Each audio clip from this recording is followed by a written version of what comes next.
Are you ready? It's the Roundtable with me, Robert Bannon.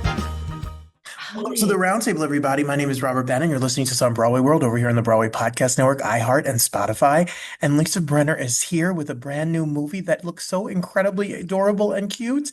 And I'm so excited to talk to you, Lisa. Welcome. Thank you. You're so sweet for having My me. pleasure. How you doing? One I'm Big Happy good. Family is your movie, and it's coming out. Yes, it is. How does it feel? How did it come to you? How did it all come about? What was the journey for this? Well, it is based on my own true story. It's insane that this actually happened to me. It is about a woman who, around the time of her 40th birthday, she finds out that she isn't who she is by taking a DNA test. And yes, that actually happened to me. Um, yes. Wait, hold up. Where are you from, Lisa? In the United States or world? I'm from Long Island. I'm a Strong Island girl. I live in Los Angeles now. So you grew up in Long Island and Yeah. your like family background? Yes, I was raised Jewish. I thought I was Jewish my whole life. My whole life they told me I was a professional actress since I'm 7 years old. And they'd say, "You don't look Jewish. You don't look Jewish." That was like at least once a day someone would say that to me. And for the absolute fun of it, I took a DNA test when I was 40, and it it says, "Well, guess what? You're not Jewish." So Um, was it one of those like you went to the doctor's office? It was like a 23andMe. It was like a swabby swab. it was a swabby swab. I heard a ad for it on the radio. I just thought, how fun would it be to me and my husband? We did these tests together, and yeah, it was pretty shocking. So please, But from that, we have this movie, this insane movie that will be premiering soon. One Big Happy Family is the movie that we're talking about, and information is going to be below us. Before we get into the nitty-gritty of the movie and more of your amazing story, where are we going to be able to see it? When can we see it? We open October 3rd in AMC theaters nationwide. Very Yes. exciting. I love my AMC because Nicole Kidman comes up and she's wearing Oh, her glittery. I yeah, mean, that is iconic it is. opening AMC. There's nowhere to see a movie like the AMC theater. So get your tickets to see this. So you do the swab, you get the Mhm. results. What is the process before you start to write a movie and turn this story into this piece? How do you process? Do you have conversations with family? Do you talk to Yeah. relatives? Yes, there's family, there's relatives, there's therapists, there's basically anyone who will listen to me. Now, the funny thing is, in real life, this process was about like I'd say like 8 years of where I am today. But in my movie, it takes place over 2 weeks. So it's a very quick thing for the movie for because it's a fun comedy. Um, but yeah, I mean, it was pretty shocking. It was sad. It was all the emotions. It was denial. It was grievance. It was everything. But now I've come to believe is we're all love. We're all related. We're all connected. Family is what we choose. Family is the people who love us, and that's what I decided to make my movie about. And so, yeah, so that's the theme of it. You know, when I saw the email about the movie and I did some research, what moved me about it was the story. Because as somebody, me and my husband, we're in the foster process, we're in the adoption process. You hear a lot of conversations about chosen family, who are the people that are your people, and building community and family in a way that I grew up differently than me not being coming from that background. So it's an important film to talk about what is a family and the people that love and support you no matter what. Exactly, exactly. And I think this movie touches upon every community. I've had people come up to me at the end of the movie in tears, like, I've had to choose my family. My family has kicked me out for being who I am, whether it's your sexual preference or religion or gender, whatever it is. And what I came to realize in doing the whole DNA thing is that we're all connected. Like, there you can't be racist or sexist or whatever because you might be that, and your brothers and sisters might be that. And it just kind of blows the lid off of separation. And so this movie to me is about unity and unifying everyone. It's such a divisive time in our world, our nation, our country. So that's what I really hope that people take away from this. We need that more than ever. We need to Yeah. come together more than ever and understand we're more alike than we are different. So when did you start? How long ago did you start writing it? And what was it like to actually not get it released and not even get it released the relief like you have, but just to get it, the money, financing, and the pieces to come together to film it? Well, I started writing it during the pandemic because I had nothing better to do. So That's none of us do. yeah, basically, I just did that.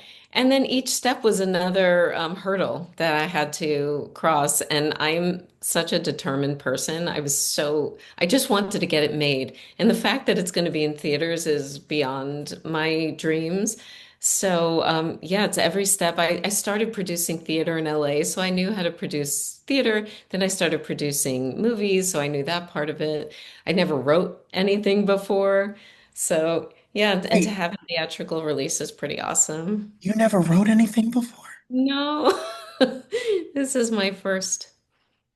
So you're saying during the pandemic when we were all like eating cookies and binge watching The Bachelor, you you were writing your first, and your first is a feature? Yeah, yeah.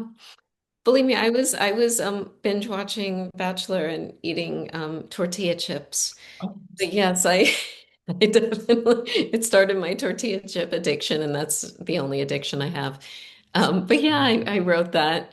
Yeah, my husband encouraged me. I had this story that I really wanted to tell, and I didn't think I was capable of doing it. And he's just like, just do it. And he was there to hold my hand through the way. And yeah. And here we are.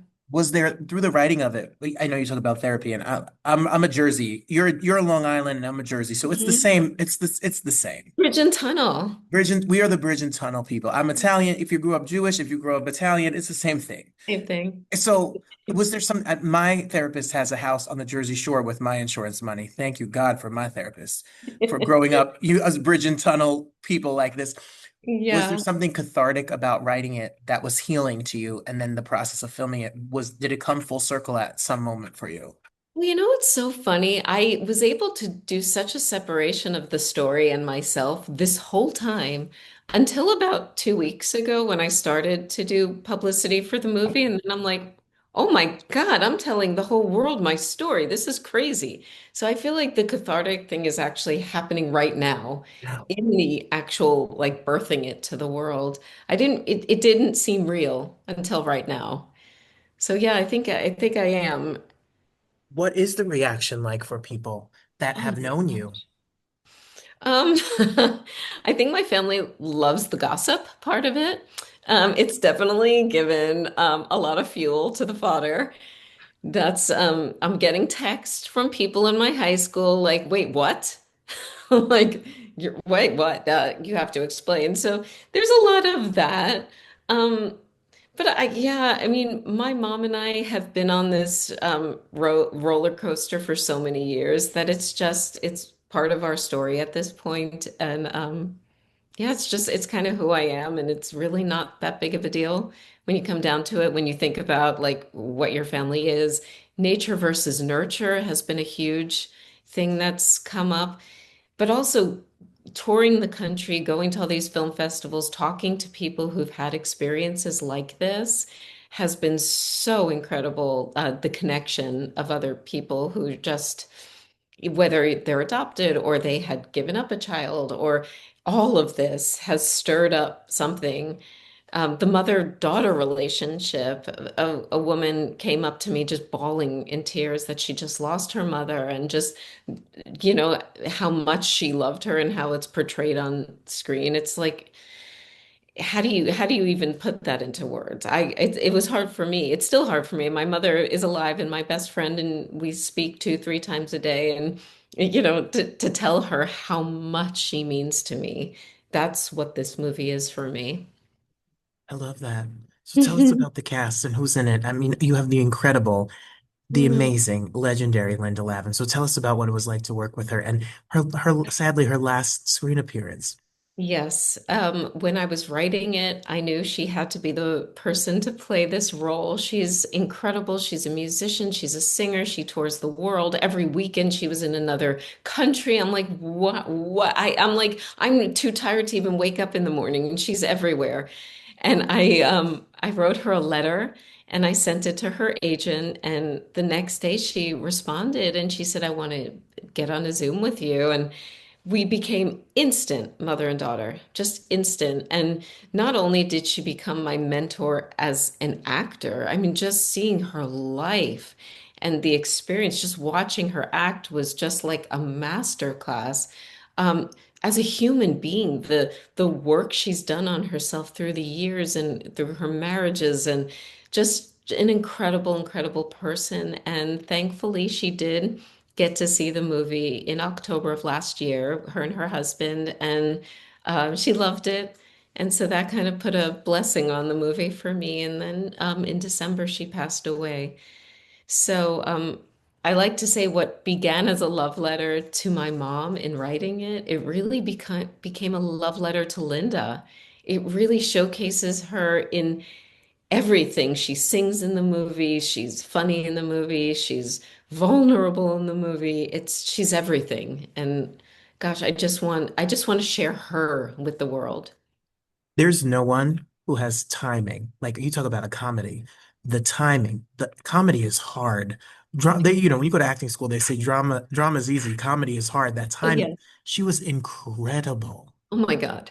And by the way, every take was different. I never knew what she was going to do. And there was one scene where we're going to the private investigator, where we had to film this scene probably 20 times because every time she said one line, I burst into laughter that she was like, Lisa, you have to stop. Like, breathe. And I'm like, I can't. That was probably my hardest acting to not laugh. But yeah, that's how it was working with her. Who else can you tell us about the cast and the creative team, your director, and what it was like to work with them? Oh my gosh. Dante Basco from Hook is my husband. Kat Cunning, the most incredible musician, gorgeous person. Tim Russ, who's a Vulcan. Just it's such a amazing, diverse cast. Lumi Pollock, who just she's starring in a new Disney show called Electric Bloom. It's just awesome. Matt Sohn is our director. He comes from the TV comedy world. He's done The Office, Abbott Elementary, Parks and Recreation. So he just came with the comedy chops. He knew exactly what he wanted. We shot it so quickly in Utah, like I think 20 days. So he was just on. We were all on, and we really just became a one big happy family. We really did. So when it's done and all is said and done, and it's been on the festival circuit, which is this whole political thing and its own thing to get, you have to submit it, you have to be picked. You've been picked and you have won awards and all sorts of things. Has that process prepared you for now a release? Like you're about to go national at AMC theaters. Yes, yes. I think the releases get actually easier than the festivals because at the festivals I was there. I was like I was like bracing myself in the corner of each theater, like hoping people are gonna laugh. Thankfully they did, and then I'd have to, do the Q&A. And so I was really splaying myself. With the release, it's just kind of in God's hands at this point. I hope for the best. I hope people like it. If they like it, tell their friends. And just, yeah. And yeah, I really just want to get this out into the world and get my message across. I'm moved for you just knowing you for 16 minutes that Oh, thank you. that this entire process that there's going to be people who go to their local theater to see a Mhm. movie. They see the poster, they maybe love Linda Lavin, maybe they love your work, maybe they love The Patriot, maybe they've seen and they're going to go and get a ticket and then they're going to hear and see your story. People that don't know you, that are not connected, that will see humanity, will see a piece of themselves. And that's what's so amazing about art and going to the movies. Yeah. Yeah, it's amazing and it's very, very vulnerable too. It is that cathartic, like Wow, yeah, it is what it is at this point, and I hope people connect with it. And there's so many things going on in this movie. So yeah, I really just hope I could get the message across and uplift some people, touch some people's hearts, and just open their souls. It's Really. for it's for everyone. Everyone, no matter where you're from, or no matter where you live, no matter what your situation is with your family background, religion, culture, this is a movie that everybody can see. It's not just for people who have had this experience or come from where you come from. It's for everyone. Yeah, it's true. Oh, Thank you. I'm excited. I Thank you love this so much. cast. I love the energy that you bring with you. I know that it's going to be brilliant. I'm a little bit of a hater that this is your first film you wrote is already going to go to every AMC and has already won all these film festivals. I got to get my life together, Lisa. What am I Listen, doing? I have been in this business since I'm 7 years old, so that shouldn't make you feel, it shouldn't like take away some of the jealousy there. Yeah, this has been it's been a life in progress. I'm a Well, work in progress. I think we're all a work in progress. Yeah. well, when we're done, I'm gonna hang up and give my mom a call and make sure I give her a Oh, big old hug, and my it's, grandmother as well. She's 94 out there in Fort Lee, New Jersey. So hey, and uh, this is for all of them. Bring your parents, bring your family, bring your loved ones, and go check out this film. Congratulations! We can't wait to thank see it. you so much. You're so sweet. Thank you.